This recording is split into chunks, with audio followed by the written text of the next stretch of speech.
All right, thanks for joining us today. We appreciate you tuning in here to Decor Roofing and Restoration, where every Wednesday is Motivational Wednesday, and we just share the message that God's put on our heart this week. Today's message is entitled Overcomer. Overcomer is defined as a person who overcomes something. Now that makes sense, but if you go further into the definitions, it's one who succeeds in dealing with or gaining control of some problem or difficulty.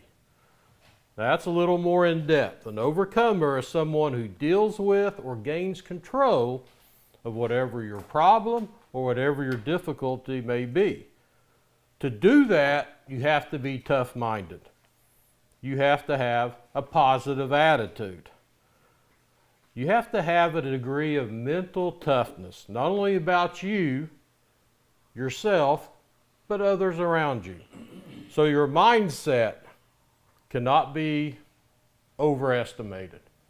You have to go in with a positive mindset. You see, what you say about yourself influences both your successes and your setbacks in life. And when I first thought about that, we think about what we think about ourselves, that the positive thinkers, the successful people, the great athletes, the great business entrepreneurs, how they have this positive mindset, positive energy, positive vibe, and it impacts our success. But sometimes we forget what we say about ourselves also influences our setbacks. We can let negative thoughts creep in. We can talk down upon ourselves, and the same thing can multiply and increase and worsen even little obstacles and setbacks. So whenever you're faced with something and you want to be an overcomer, speak life.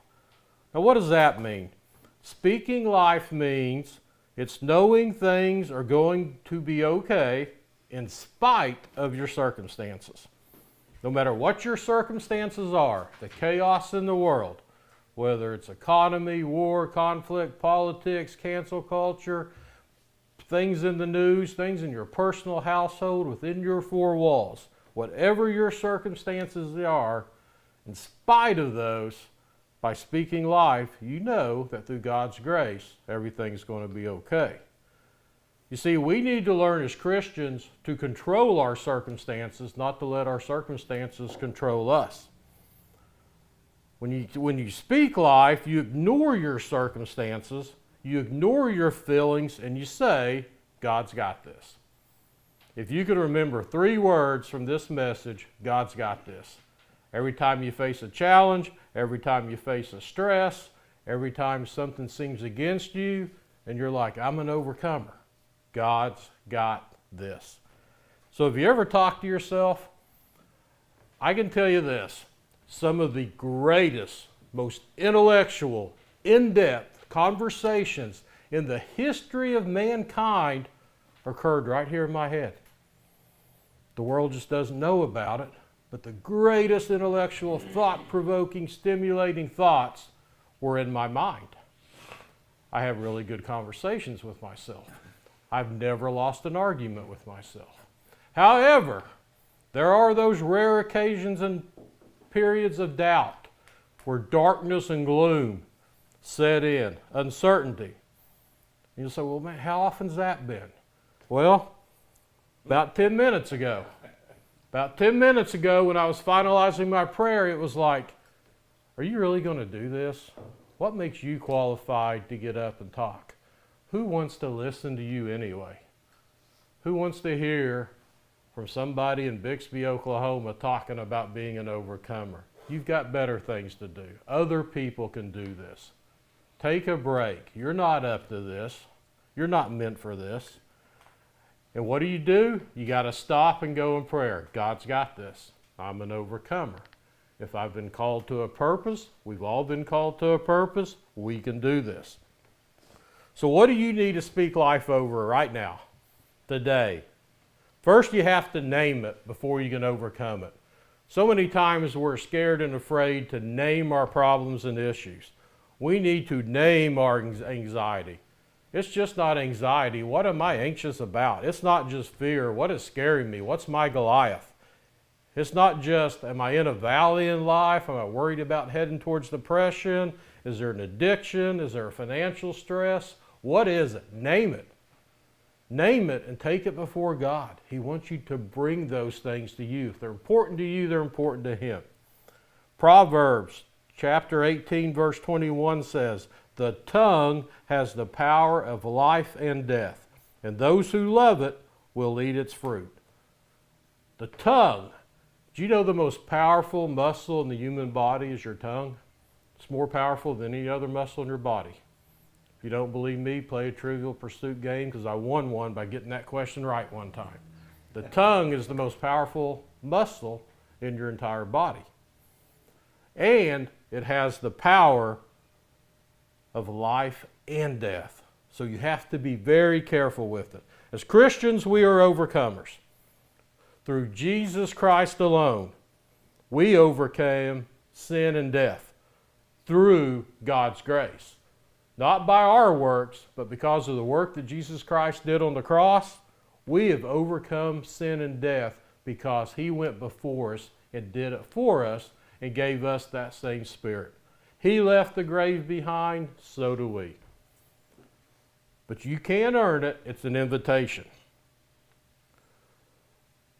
And you would think, if I've overcome sin and death through Jesus Christ my Savior, then life ought to be rainbows and unicorns.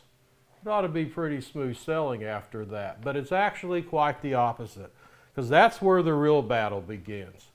Because while we were on the sidelines, the devil didn't care. We weren't really rocking his boat. He could go fight bigger battles. But the moment you step into faith and accept Jesus Christ as your Lord and Savior, you now have a purpose and a higher calling. And He has to wake up and pay attention, because now you're a threat. Because Jesus is coming again, time's limited, and it's a battle to rescue lost souls. So we have to get to work. But let's be honest, there are times when doubt and uncertainty creep in. And the question becomes not what you think about yourself. You have to redirect to God's got this and say, who does God say you are?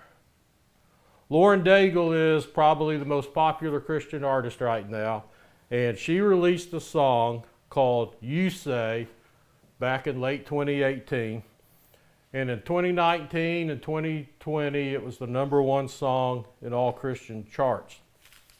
"You Say" is a song that's a discussion about what she's thinking in her mind and the thoughts, and she compares and contrasts them to what God says. You say is you as God. What does God say about me? This song reached number 29 on the Billboard Hot 100 when it was released. If you don't think that's impressive, Christian artists and songs never cross over to secular music.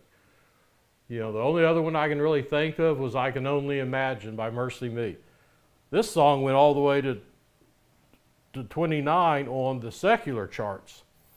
It was #1, of course, on the Hot Christian charts, and it spent 132 weeks at #1 on the Hot Christian songs, breaking the record for the most weeks ever spent by a song at #1. It also went to the adult top 40, adult contemporary, mainstream top 40 charts. It was the biggest Christian song of 2019 and 2020 during the pandemic. It's certified 4-time platinum. That's 4 million downloads. It won the 2019 Grammy Awards for several, literally every award. Artist, best song, best performance. But the lyrics are what's important. And the timing was so critical because the song came out when America went into a lockdown. And Lauren got invited to perform on Good Morning America, Jimmy Kimmel Live, the Billboard Music Awards, and the television music show The Voice. Those are 4 big mainstream media outlets that she was invited to come sing a Christian song. A media that tends to shun and ignore Christianity during a pandemic was inviting her to come sing a song of hope and encouragement about being an overcomer of her own thoughts. The opening lyrics of the song says, I keep fighting voices in my mind that say I'm not enough. Every single lie tells me I will never measure up. And how true is that? That we battle those same things. I'm not enough. I may never measure up. Your life reflects what you say about yourself. The reflections and where you are is a direct impact about what you feed yourself.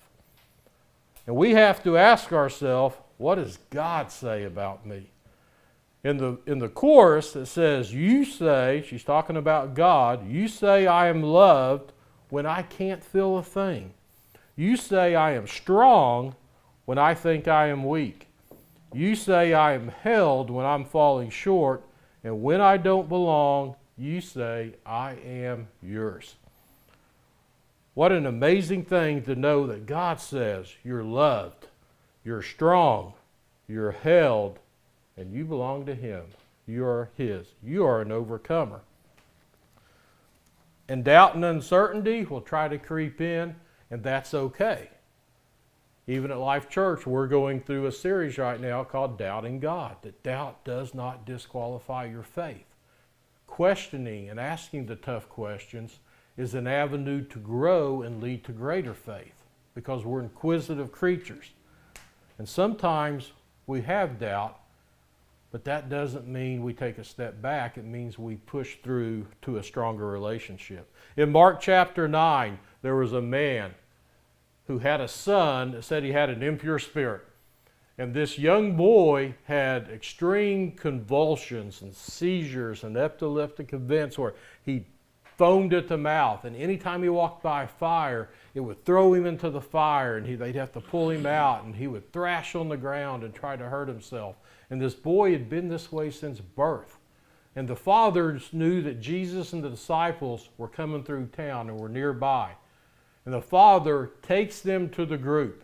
Well, the disciples have this boy over here, and they're trying to cast out this impure spirit, and they're trying to heal this boy as he's going through this massive convulsion. And Jesus walks up to them, this father and this boy on the ground, and his disciples standing around him, and basically kind of says, what's all the commotion here? Just kind of walks up, calmly, like, what's going on here, guys?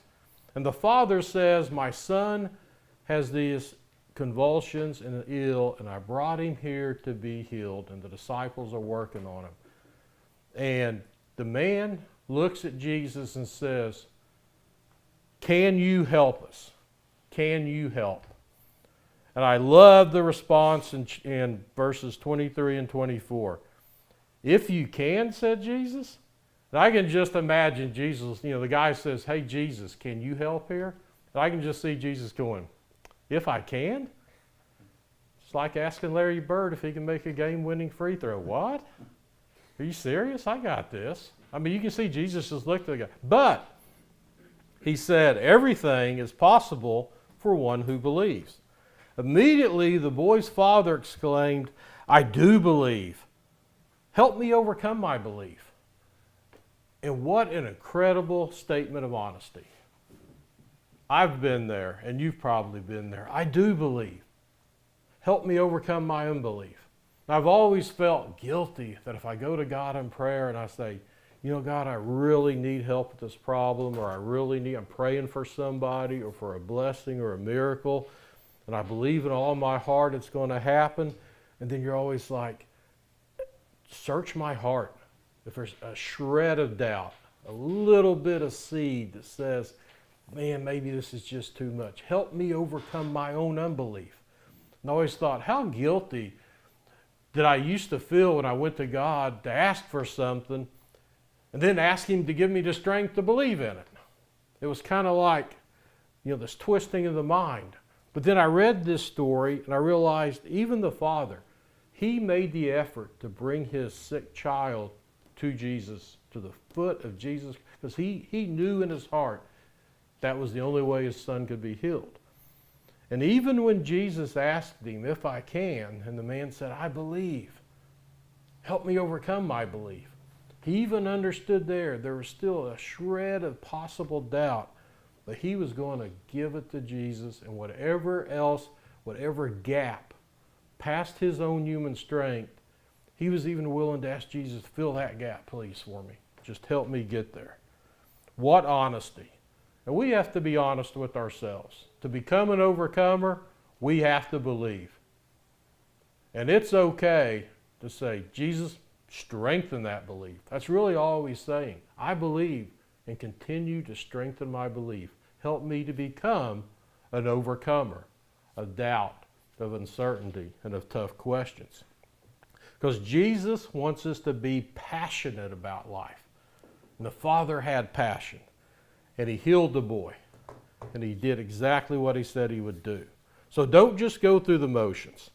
Pastor Charles Swindoll says that life is 10% of what happens to you and 90% how you react to it. We spend so much of our life talking about the bad hand we're dealt. Oh, I got a bad hand in life. Oh, I got a tough break. Not my fault. And all we do is talk about the toughness, the bad break, the unfortunate situation in our life. Well, he said only 10% of it's that. 90% is how you respond and how you react to it. Because Jesus warns us, being a follower of faith is not an easy path.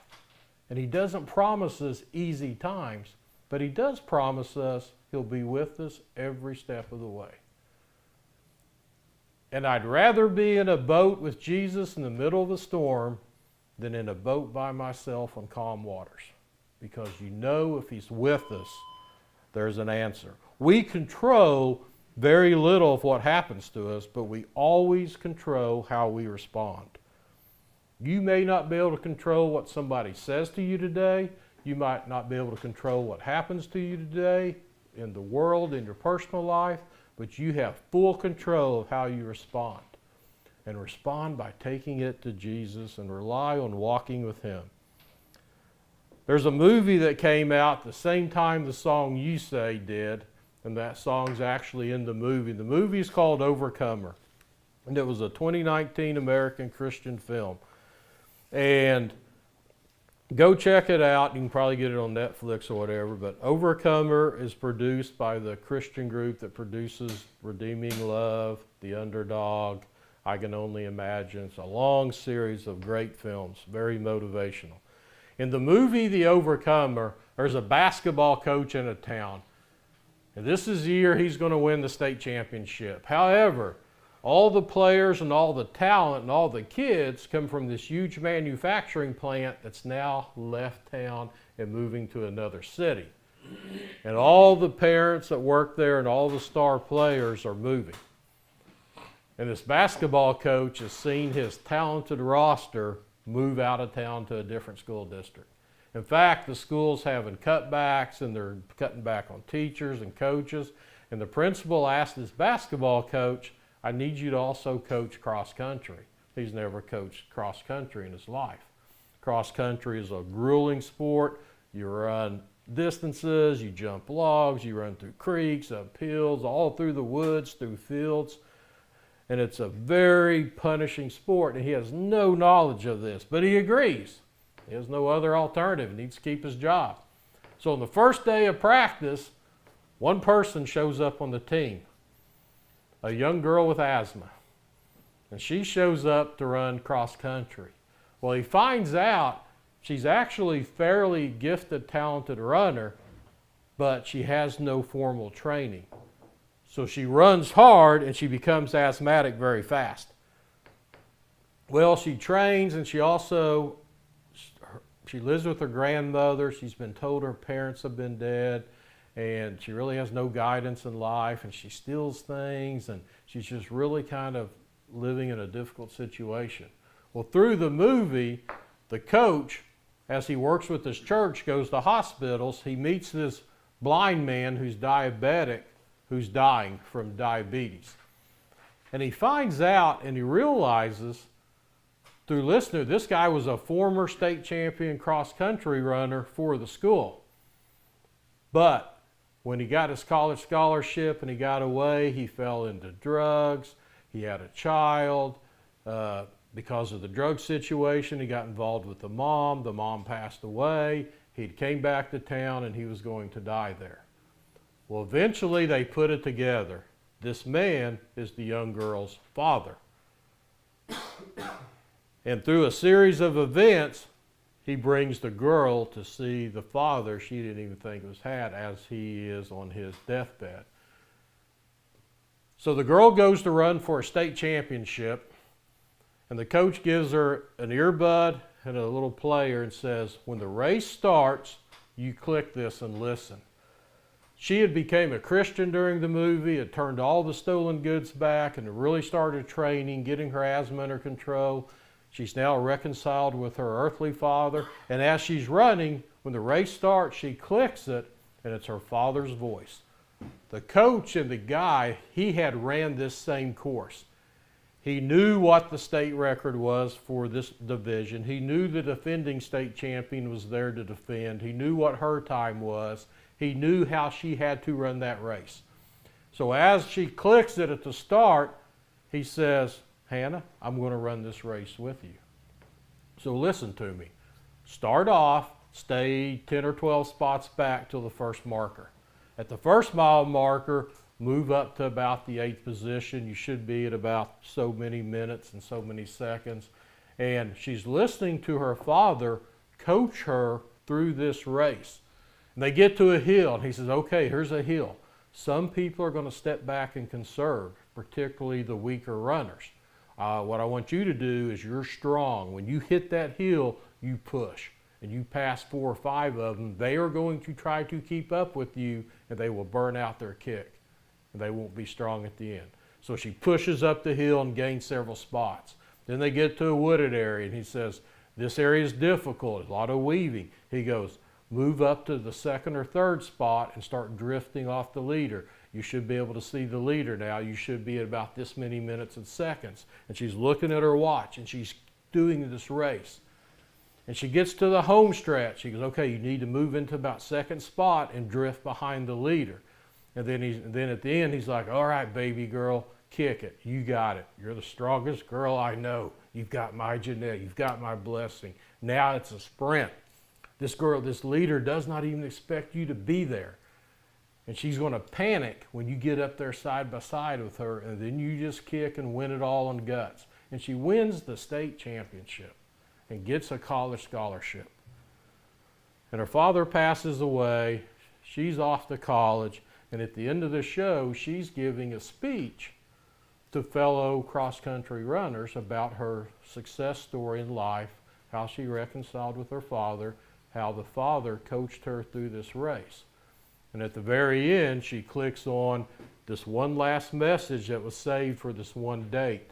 And she's in the city, she's getting ready to go on a training run. She clicks it, and he says, happy 21st birthday. It's really a powerful story. But the message is, she listened to her father to run the race. And just in our life, we may not know how to run the race and to navigate the hills and the curves, but if we listen to the Father, He'll guide us through the race. 1 John 5:5 says, who is it that overcomes the world? Only the one who believes that Jesus is the Son of God. As Christians, we have the power to speak lives to ourselves and to others. So if you need to change your life, then do so. Listen to the Father as He guides you.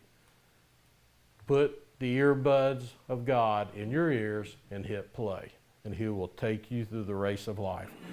You see, the attitude you walked into this office with today will determine your levels of success, not only today, but for tomorrow. What was your mindset when you woke up this morning? Were you speaking life into yourself?